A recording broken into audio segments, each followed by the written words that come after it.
Live from New Delhi, you're watching DD India Live, India's voice to the world. I'm Amritpal Singh. Coming up in the next 30 minutes, 48 tourist sites in Jammu and Kashmir closed amid counter-terror operations. Deadline for Pakistani citizens on medical visas to leave India expires today. Mark Carney's Liberal Party wins the Canadian elections, vows to represent everyone in his victory speech, says Trump will never own Canada. PM Modi congratulates Carney. Over 99% of power restored in mainland Spain, millions affected. No firm cause of blackout ascertained yet. Spain rules out a ransomware or cyber attack.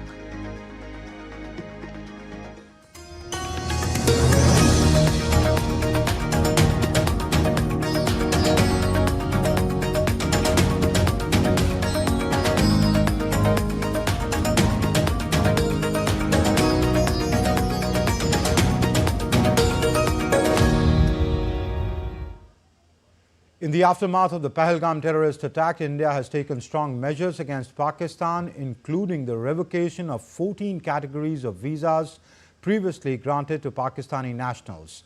Pakistanis visitors to India admitted on a medical visa have to exit by today. The visa revocations took place in a staggered manner, with SAC visas expired on the April 26th, medical visas expiring on April 29th, that's today, and all other visas expired on the 27th of this month. Diplomatic and official visas will, however, remain valid. Long-term visas issued to Pakistani citizens will also remain valid. There shall also be no restriction on the issue of new diplomatic and official visas or long-term visas. A team of the National Investigation Agency visited Baisran Forest to investigate the deadly Pahalgam terror attack. The team recreated the scene and collected evidence. Officials from the Jammu and Kashmir Police and the CRPF were also present. Meanwhile, 48 out of the 87 tourist destinations across Kashmir have been closed over safety concerns in the wake of the anti-terror operations following the Pahalgam terror attack. According to reports, the destinations which have been closed are Yusmarg, Tusi Maidan, Doodh Pathri, Aharbal, Kausarnag, Bangus, Kairwan Diver, Chandigam, Bangus Valley and others, including cafes, hotels and resorts. While other destinations have been provided proper security, and an official said that some of these destinations have been closed temporarily. Raids on suspected houses also continued for the second week. While Pakistan continues to violate ceasefire on the sixth day, the spirit of Kashmir remains undefeated. Tourists are coming back to Kashmir. DD India correspondent Vishal Baristo brings you more in this report from the Dal Lake in Srinagar. I'm here at Dal Lake, and tourism is trickling back to the valley, and I'm also told in Pahalgam. I have a group of tourists here. They are coming from Kolkata. Can you please tell us about your experience? Where all have you been and how has been your experience with the people here? We have gone to Pahalgam, Sonmarg and Gulmarg, and it was a very nice experience. People here are very polite and very humble. So would you like to come here again, and would you like to extend your stay here? What would you like to say? Definitely. It was a very nice experience, and the people here are very nice. So I will come here again and again with my family. Tourism is coming back. There is no relaxation as far as the hospitality standards are concerned. People are so lovable here. With open arms, they are welcoming tourists from all over the country. And there's only one word, and that is love and peace. With cameraman Mohit Uike in Srinagar, this is Vishal Baristo for DD India. And amidst the allegations of spreading false narratives and misinformation, the ex-account of Pakistani Defence Minister Khwaja Asif has been blocked in India. Earlier on Monday, the Indian government blocked 16 Pakistani YouTube channels with a total of 63 million subscribers and they've been banned in India for spreading provocative and communally sensitive content in the aftermath of the Pahalgam terror attack. The YouTube channels have been banned on the Home Ministry's recommendations. And India launched a scathing attack on Pakistan at the launch of the Victims of Terrorism Association network in the United Nations. Beginning the statement by mentioning Pahalgam terror attack, India's Deputy Envoy to UN, Yojana Patel, reaffirmed that India has been a victim of cross-border terrorism, taking a dig on Pakistan's defense minister's remarks. She said that Pakistan is a rogue state, and Prime Minister's confessions on his country's support to terror surprises no one.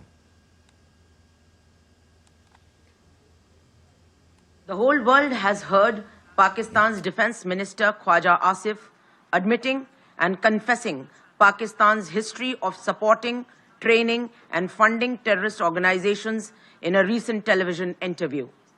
This open confession surprises no one and exposes Pakistan as a rogue state fueling global terrorism and destabilizing the region.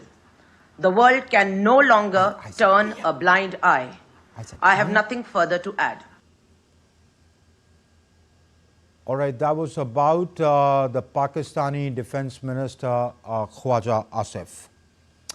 Prime Minister Narendra Modi congratulated Mark Carney on his election victory in Canada. In a post on X, Prime Minister Modi wrote, and I quote, "Congratulations, Mark Carney, on your election as the Prime Minister of Canada and to the Liberal Party on their victory. India and Canada are bound by shared democratic values, a steadfast commitment to the rule of law and vibrant people-to-people ties. I look forward to working with you to strengthen our partnership and unlock greater opportunities for our people." Unquote. And Canada's federal election has ended with a dramatic turn of events. A former central banker, Mark Carney, has led the Liberal Party to retain power, though short of majority. It's a stunning political comeback in a country bracing for economic turbulence and rising tensions with the United States. Here's the latest. In an election watched closely on both sides of the border, Mark Carney's Liberals have clinched victory, securing 164 seats in Canada's House of Commons, but falling just short of the 172 needed for a majority. The new Prime Minister now faces a divided parliament and an even more divided continent. It is indeed a dramatic comeback for the Liberals, and many factors contributed to this turnaround. Just months ago, the Liberals were 20 points behind in the polls. Then Justin Trudeau stepped down as Prime Minister. Trudeau's departure was crucial to the Liberal win. Carney distanced himself from Trudeau throughout the election campaign. He blamed Trudeau on not doing enough to grow Canada's economy. Carney scrapped a controversial Trudeau tax on carbon emissions. He promised to face America's economic aggression with economic firepower. As I've been warning for months, America wants our land, our resources, our water, our country. Never. But these are not idle threats. President Trump is trying to break us so that America can own us. That will never ever happen. On Monday night, as results rolled in, cheers erupted at Liberal headquarters in Canada. Very excited. I feel like there was a lot on the line, a lot at stake for this election, and I'm really glad it happened so quickly as well. We thought it was going to be a lot closer, but it's really looking good for the Liberals. So. It's very exciting. I mean, it feels so early in the night to have that sort of outcome expectation, but it's just very exciting to be here on such a historical night and important night for young people like me. You know, it feels like we have a lot at stake. Across the aisle, Conservative leader P.A. Poilievre conceded defeat, but struck a tone of unity, vowing to work with Carney to protect Canadian sovereignty and secure a better trade deal with Washington. We will always put Canada first as we stare down tariffs and other irresponsible threats from President Trump. Conservatives will work with the Prime Minister and all parties with the common goal of defending Canada's interests and getting a new trade deal that puts these tariffs behind us while protecting our sovereignty and the Canadian people. Carney now faces a daunting dual challenge of steering a minority government at home and squaring off with a hostile US administration abroad. Voters are betting on his crisis management skills to hold the line. Bureau Report, DD India. An unprecedented power outage left millions of people in Spain, Portugal and parts of southern France without electricity since mid-afternoon on Monday. The massive power outages saw widespread disruption and a state of emergency remains in place in Spain. Power has been almost fully restored to more than 99% of the mainland of Spain. Here's a report.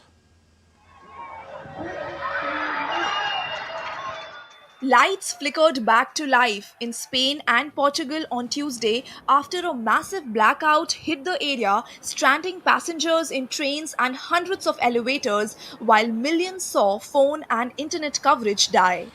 Overnight into Tuesday, about 90% of power was restored to Spain's national grid and lights have come back on into the Portuguese capital of Lisbon. Residents cheered as power returned in Madrid after the outage, but no firm cause for the shutdown has yet emerged. Earlier, a sweeping power outage left millions of people in Spain, Portugal and parts of France without electricity on Monday, leading to chaotic scenes and widespread disruption. Houses, offices, trains, traffic lights and even the Madrid Open Tennis Tournament were all hit. A day of widespread disruption paralyzed public transport, caused large traffic jams and delayed airline flights as utility operators scrambled to restore the grid. Portuguese Prime Minister Montenegro said the source of the outage was probably in Spain. Spain's Prime Minister Pedro Sánchez said all the potential causes were being analyzed. En lo que respecta a las causas, what has caused this sudden disappearance of supply? This is something that specialists have not yet been able to determine, but they will. And the relevant state institutions and all private operators are working together to understand what has happened. All potential causes are being analyzed. I insist again, without ruling any hypothesis, any possibility. Y las instituciones del Estado. Widespread outages are unusual in Europe. The latest incident is likely to surpass Europe's largest blackout to date, when over 50 million people in Italy and Switzerland were left without electricity for up to 12 hours in 2003. Anamika Pandey reporting for DD India. And let's now take a look at other stories making news around the world. The Guillemette Museum in Paris is currently hosting an exhibition highlighting Cambodia's rich bronze heritage, featuring over 200 artifacts. The key attraction is the first-time unveiling of an 11th century bronze-restored statue of Vishnu. A joint operation between Thai and Malaysian authorities led to the dismantling of a significant transnational drug trafficking ring. 2 suspects were arrested in Thailand's Songkhla and 261 kilograms of crystal methamphetamine was seized. Investigations revealed that the network used Songkhla as a temporary storage point for drugs. Mongolia is all set to mark the International Twins Day next Thursday. Twins aged 4 to 80 will convene at the event that will feature memory games and educational activities. Since 1990, around 20,000 twins have registered in Mongolia, with 6,000 currently part of the Twins Association.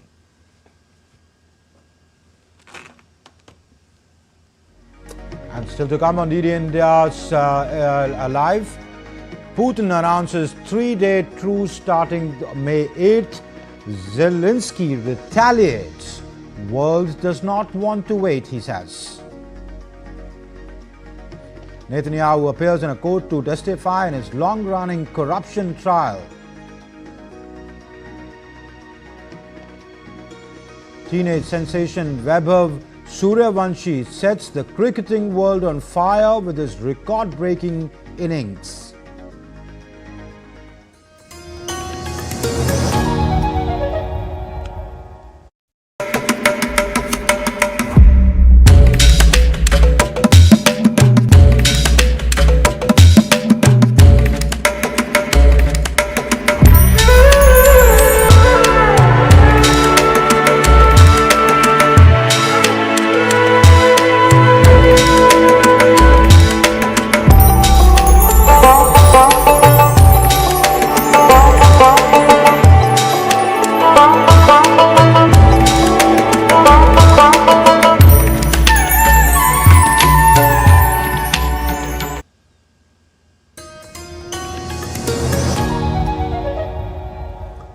You're watching DD India Live. I'm Amritpal Singh.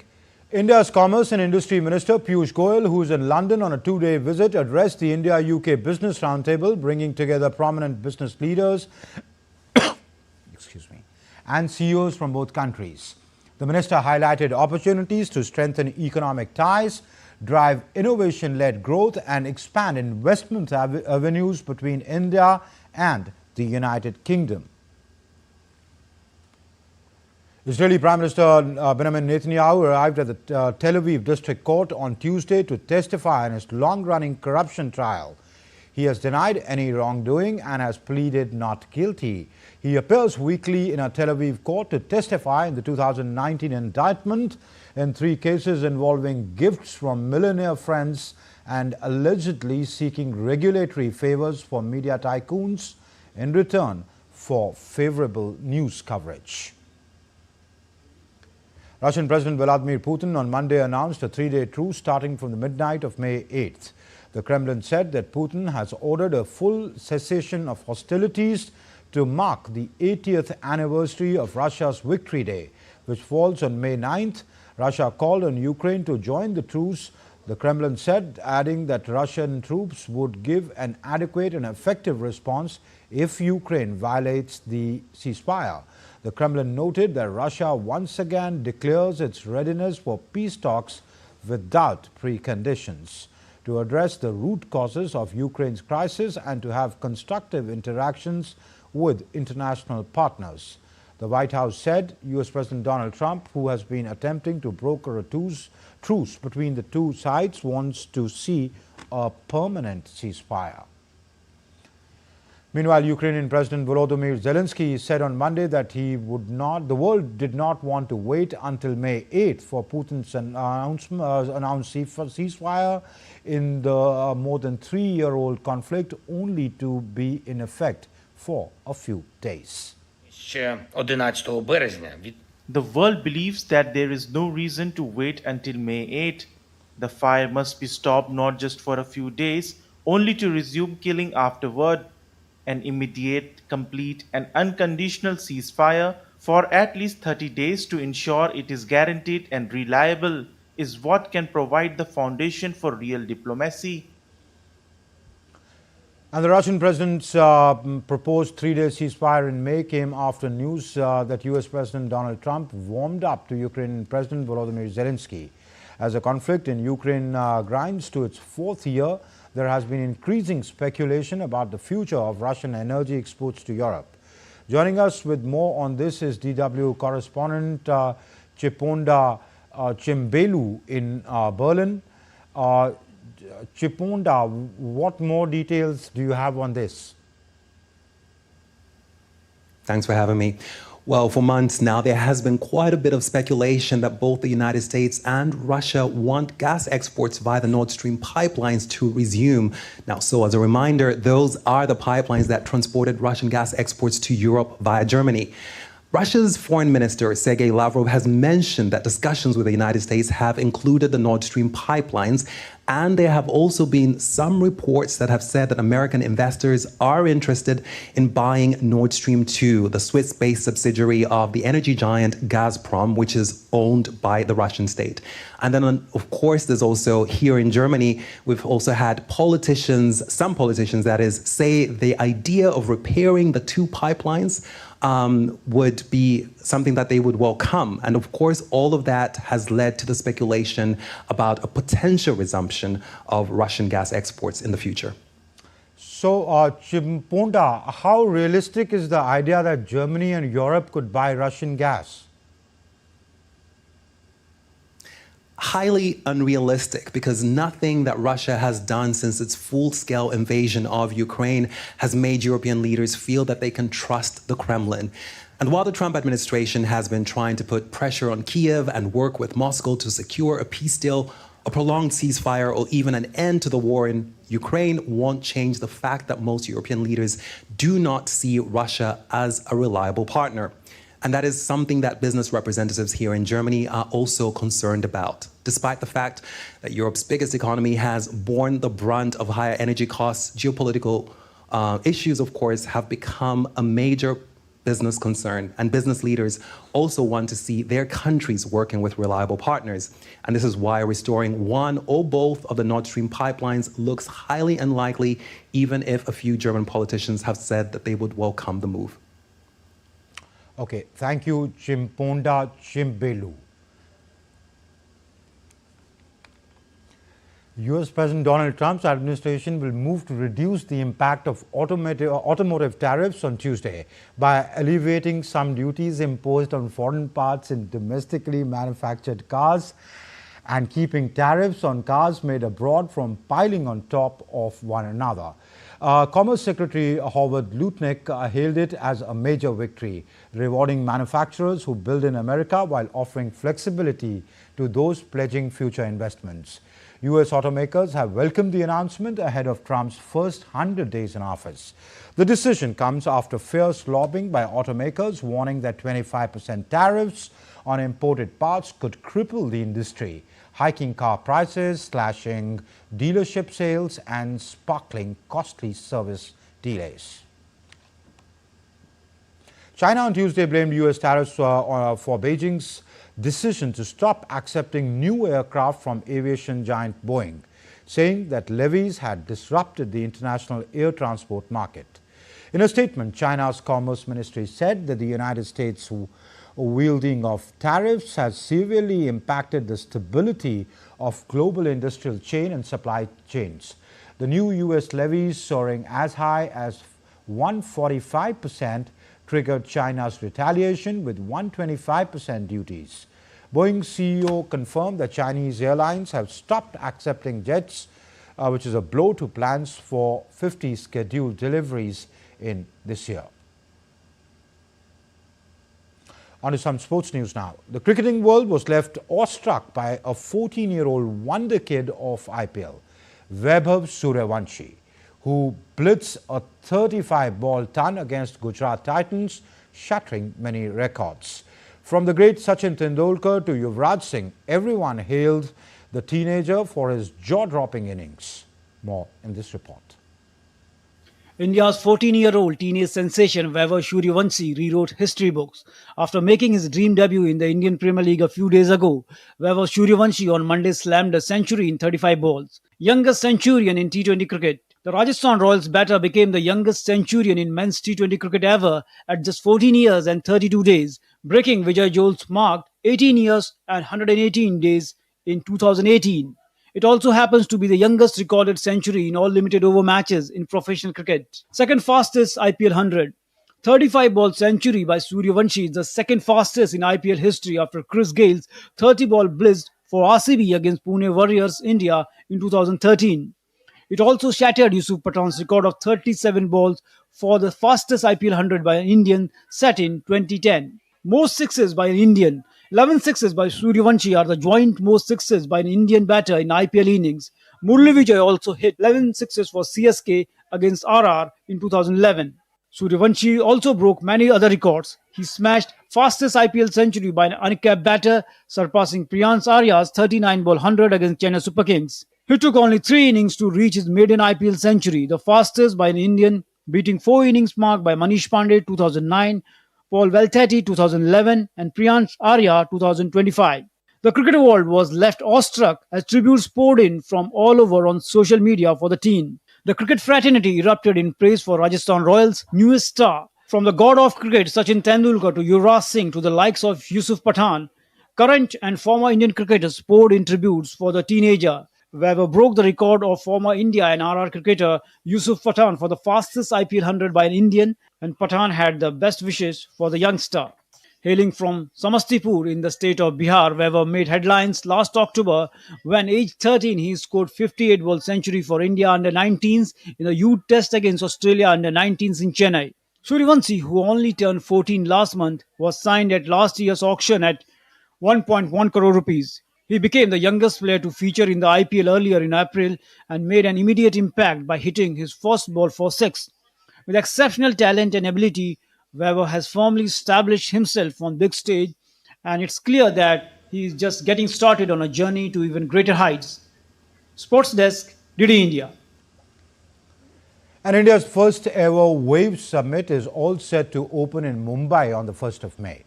The event will be inaugurated by Prime Minister Narendra Modi. DD India correspondent Deepika sends us this report from Mumbai, showing us the glimpses of how Mumbai is gearing up to host this mega event.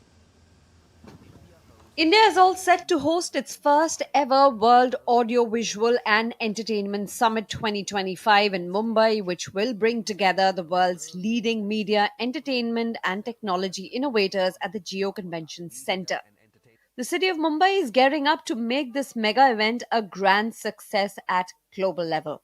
From WAVE's brandings on buses and bus stops to subways and areas spanning an extraordinary 15,000 square kilometers, WAVE's 2025 is all set to generate waves in the ocean of entertainment and creativity. The platform will cater to industry giants, creators, investors, and cutting-edge technology pioneers to converge, collaborate, and explore the future of global entertainment. Not only this, the summit will also host the Bharat Pavilion along with other state stalls, which will showcase their prowess in the world of entertainment and technology. With an aim to strengthen India's creative strength and amplify its position as a hub for content creation, intellectual property, and technological innovation, WAVES will be one-stop destination for all industry stakeholders.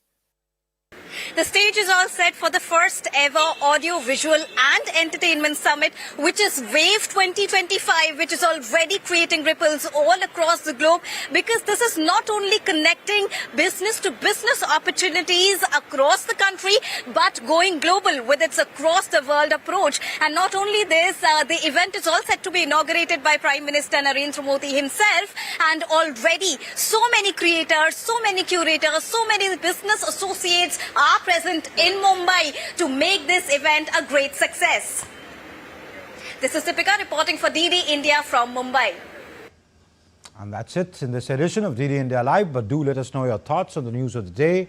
For those on the go, you can you can get all the latest news and updates from India and across the world on DD India's mobile app.